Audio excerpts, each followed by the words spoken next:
현재 우리가 살고 있는 미국이 세계에서 가장 강대국입니다. 강대국인데 그 미국에 큰 문제가 하나 있죠. 그것은 재정 적자가 매년 천문학적으로 이제 누적이 된다 하는 것입니다. 아시다시피 이제 매주 2조 달러라는 엄청난 적자가 누적이 되는데 누적이 되는 이유는 간단합니다. 우리가 뭐 일반 가정에서도 뭐 수입이 들어오는데 수입보다도 지출을 더 많이 하게 되면 적자가 되듯이 미국도 매년 한 세금이 한 5조 달러가 들어오고 그걸 한 7조 달러를 지출한다고 해요. 그러니까 그 매년 2조 달러가 적자가 누적이 되고 있다고 합니다. 그래서 지금 총 누적된 적자가 한 35조 달러라는 엄청난 연방 부채가 이제 누적돼 있는데 트럼프 대통령이 뭔가 좀 이 재정 적자 문제를 좀 해결해 보려고 하는 것 같긴 해요. 그런데 좀 그 방법이 좀 상식적이지가 않아서 좀 문제인데 좀 그런 부분에 있어서는 어떻게 좀 해보려고 하는 것 같긴 합니다. 오늘 말씀을 보면은요.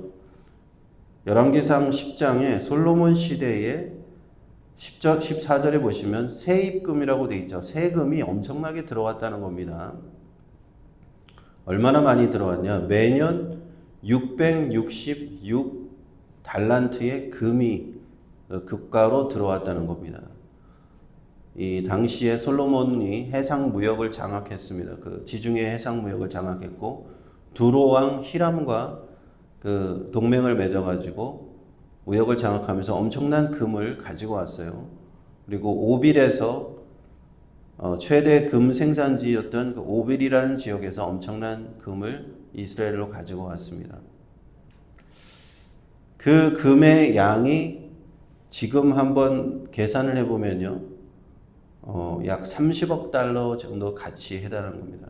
그러니까 그 조그마한 나라 이스라엘에서 그 당시에 매년 엄청난 금을 가지고 왔다. 이 금이 한번 말씀드렸죠. 엄청나게 희소한 원소이고 사람이 절대 인공적으로 만들 수가 없는 것이라고 했죠. 그 고대 시대부터 이 금이 희소하다는 것을 알고 희귀한 금속이라는 걸 알고 사람들이 이것을 또 많은 곳에 사용할 수가 있잖아요. 금은 여러 가지 장식할 때도 금을 쓸 수가 있고 그 성전을 지을 때도 성전 지성소 내벽을 다 금으로 입히고 성전 모든 기구를 다 솔로몬이 금으로 입혔던 것을 우리는 기억합니다. 그래서 그런지 이 금이 고대 중동 사회부터 이 불을 상징하는 것인데 솔로몬은 수많은 금을 모았습니다. 금을 모았고 이것으로 그 재정을 가지고 수많은 건축 프로젝트를 진행할 수가 있었다는 겁니다. 앞서서 우리가 보았듯이 솔로몬의 성전을 건축했죠. 자신을 위해서 왕궁을 건축했죠. 그 외에 여러 건축 프로젝트를 다 그런 재정으로 나라가 재정이 풍성했기 때문에 그것을 감당할 수 있었다는 겁니다. 솔로몬 시대에는 그렇게 부강할 수 있었던 것의 그 원인 중에 하나가 이 금이었다는 겁니다. 지금 뉴스를 들으니까 요즘에도 각 그 국가들이 금을 사들이고 있다고 해요. 특히 중국 같은 데서 금을 많이 사들이고 있다고 하는데 그 만일의 사태에 대비해서 가장 안전 자산이 금이기 때문에 그렇게 사들이는 게 아닌가. 솔로몬 때도 마찬가지였습니다. 솔로몬 때 얼마나 이 금이 그 이스라엘에 풍성하였던지 그 금으로 인해서 나라가 부강해졌다라는 겁니다. 거기에 더해서 18절에 보시면은 보좌가 있었는데 솔로몬의 보좌는 상아로 만들고 정금으로 입혔다. 금으로 또 다 입혔다는 겁니다. 그리고 마시는 그릇도 다 금이었다는 것이죠. 궁전에서 쓰는 그릇들도 다 금이었다는 겁니다. 하도 금이 많아서 은은 아예 그냥 취급도 안 했다. 은은 귀하게 여기지도 않았다라고 기록을 하고 있어요. 이것의 그 큰 금을 가지고 온 그 소스는 어디였냐? 두로 왕 히람과 해상 무역을 통해서 매년 이렇게 가져왔다. 22절에 보시면 두 히람의 배와 함께 있고 3년에 한 번씩 금과 은과 상아와 잔나비, 이 원숭이죠. 원숭이와 공작. 요즘에도 원숭이와 공작이 동물원에 가면 있잖아요. 당시에도 아마 이 귀한 동물이었던 것 같아요. 원숭이하고 공작은 귀한 동물이었던 것 같습니다. 그것을 이제 다시스 배로 실어왔다라고 기록을 하고 있습니다.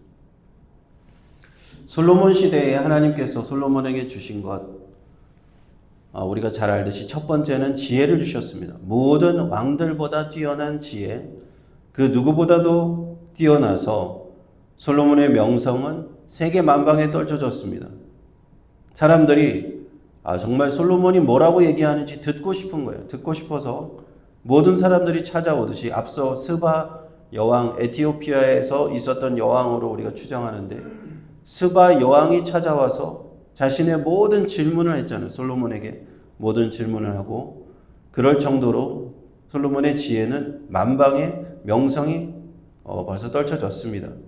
그리고 두 번째로 하나님이 솔로몬에게 허락하신 것은 부와 영광이었습니다. 즉 기브온 산당에서 1000번제를 드리고 나서 지혜만 구했는데 하나님께서는 그것을 기뻐하시고 부와 영광도 주겠다라고 하셔서, 이렇게 오늘 우리가 10장 마지막 절에 솔로몬의 부와 솔로몬의 재산과 영광이 얼마나 대단하였던가를 이제 기록한 것을 보는 겁니다.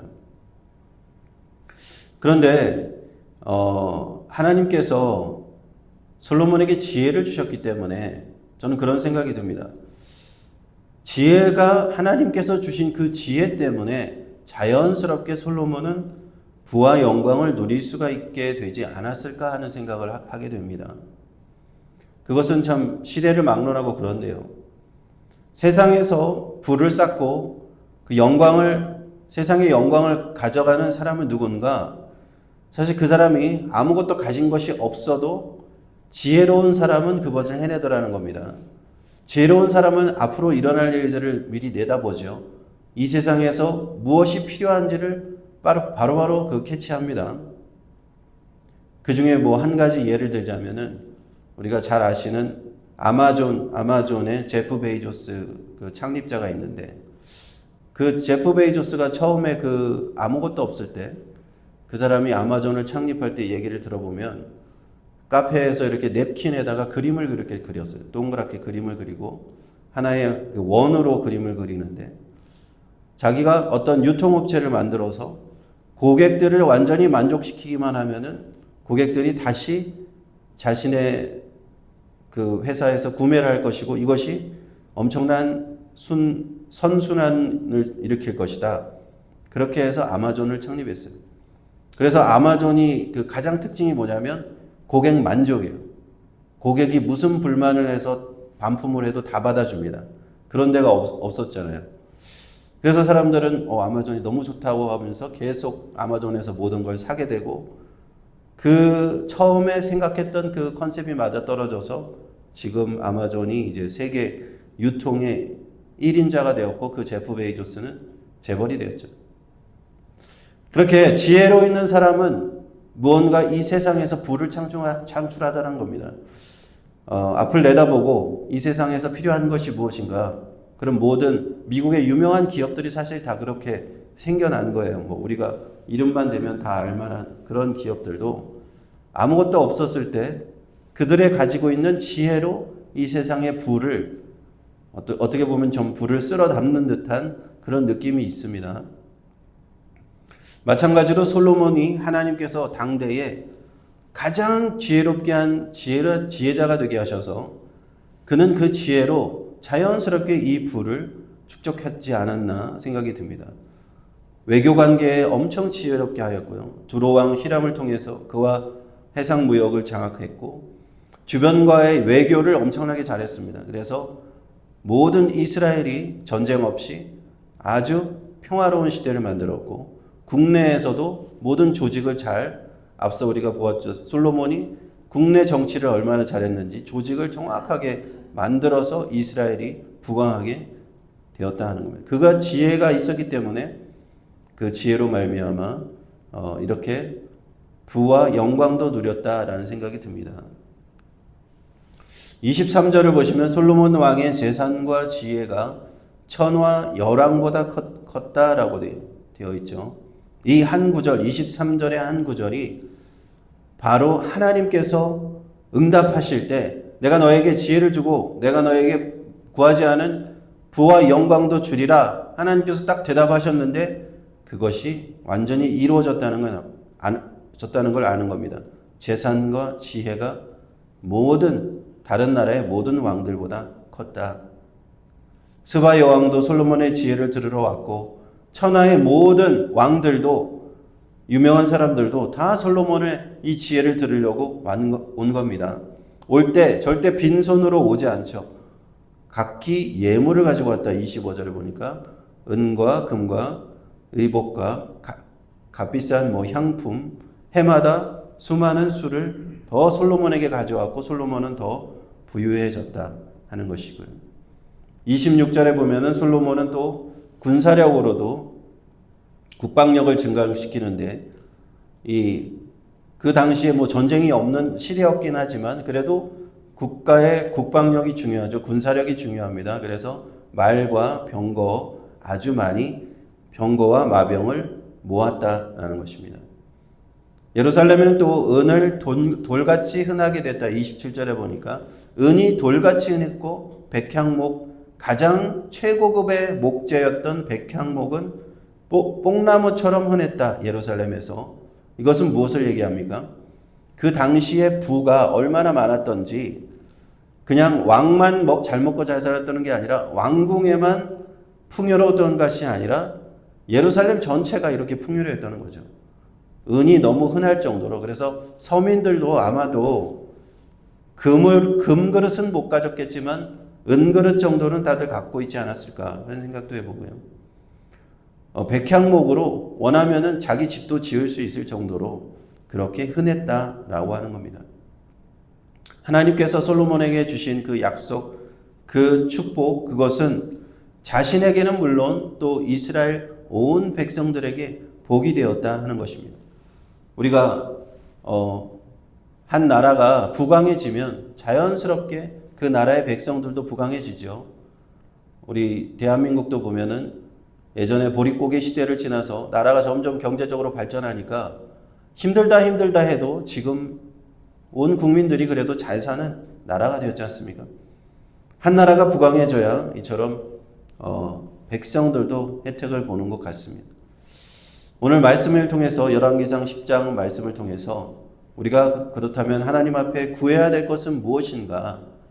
저는 지혜가 아닌가 싶습니다. 아까도 말씀드렸지만 하나님 앞에 우리가 지혜가 있다면 그 지혜를 가지고 맨주먹을 가지고도 세상에 나가서 먹고 살 수 있는 것이죠. 어떤 재벌이 그렇게 예전에 기도했다고 합니다. 하나님, 저는 아무것도 없는데 하나님께서 저에게 지혜를 주십시오. 그래서 그가 세상에 나가서 하나님이 주신 아이디어를 가지고 사업을 해서 크게 그 사업이 성공했다는 그런 또 간증이 들은 적이 있는데, 하나님께서 주시는 지혜만 있다면 우리는 세상에서 무엇이든지 할 수 있는 겁니다. 이 땅 위에서 우리에게 부족한 것은 지혜인 거예요. 지혜. 솔로몬이 받은 것은 솔로몬 자신이 갖고 있는 지혜가 아닌 거죠. 어떻게 사람이 그렇게 지혜로울 수가 있겠습니까? 이 세상에 모든 아는 것이 없는 것이 모르는 것이 없었을 정도로 지혜로운 사람, 하나님이 그에게 그 지혜를 주셨다. 우리가 그런 지혜를 받게 되면 우리는 솔로몬처럼 되지는 못하더라도 하나님 앞에서 우리 다 솔로몬을 본받아서 영광을 돌릴 수 있는 것이죠. 이 땅 위에서 부와 영광 또 명성을 얻게 되는 것입니다. 그러므로 잠언 9장 10절에 이렇게 기록하고 있습니다. 여호와를 경외하는 것이 지혜의 근본이요 거룩하신 자를 아는 것이 명철이니라. 이 세상에 지혜로운 자들이 많다고 하지만 하나님만큼 지혜로운 분이 어디 있겠습니까? 이 세상을 지으시고 창조하시고 모든 것을 만드신 분보다 더 지혜로운 분이 어디 있겠어요? 하나님은 모든 것을 다 아시기 때문에 우리가 하나님께 구하면 되는 겁니다. 우리가 지혜가 부족하다라고 생각이 되시면 우리가 하나님께 구하기를 축원합니다. 이 세상에서 하나님이 주시는 지혜만 있다면 능히 우리는 모든 것을 감당할 수 있는 줄 믿습니다. 하나님께서 저에게 또 우리 교회에게 우리 성도들 모두 한 분 한 분에게 이러한 지혜를 통해서 축복된 삶 누릴 수 있게 되시기를 주님의 이름으로 축원드립니다. 기도하겠습니다. 하나님 감사를 드립니다. 하나님께서만이 지혜의 원천이십니다. 세상에서 많은 자들이 지혜롭다 하지만 하나님보다 지혜로운 분은 없습니다. 솔로몬이 받았던 그 지혜 우리가 동일하게 주님 앞에 구하오니 우리에게 지혜를 허락하여 주시고 구하는 자에게 꾸짖지 않고 주시겠다고 말씀하셨사오니 약속대로 우리의 기도에 응답하여 주옵소서. 예수님의 이름으로 기도합니다. 아멘.